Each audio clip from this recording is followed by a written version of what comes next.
ముఖ్యంగా కొన్ని sensitive booths ను గుర్తించి అక్కడ పోలీస్ ఫోర్స్ సెంట్రల్ బలగాలు పెట్టండి, సిఆర్పీఎఫ్ బలగాలు పెట్టండి అని చెప్పి ఆయా పోలింగ్ స్టేషన్ల వారీగా వివరాలు కూడా ఎన్నికల కమిషన్ కు అందించాం.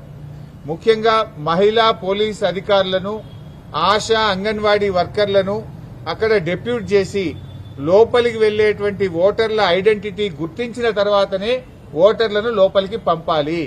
అది ఎవరైనా సరే అందరినీ కూడా ఓటర్ ఐడెంటిటీని పోలింగ్ స్టేషన్ బయటనే గుర్తించాలి. వాళ్ళ ఓటర్ ఐడి కార్డు మ్యాచ్ అవుతుందా, ఫేస్ తో మ్యాచ్ అవుతుందా లేదా చూడాలి.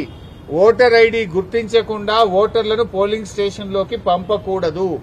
మహిళలను గుర్తించడానికి ప్రత్యేకంగా ఒక కౌంటర్ పెట్టండి. అదొక వాళ్లకు కంప్లీట్ ఒక రూమ్ లాంటిది ఏర్పాటు చేసి అక్కడ మహిళా ఆశా అంగన్వాడీ వర్కర్లు, మహిళా పోలీస్ అధికారులు ఉండి వారిని గుర్తించిన తర్వాతనే పోలింగ్ స్టేషన్ లోకి అనుమతించాలని వ్రాతపూర్వకంగా మేము కంప్లైంట్ ఇచ్చాం. మా దగ్గర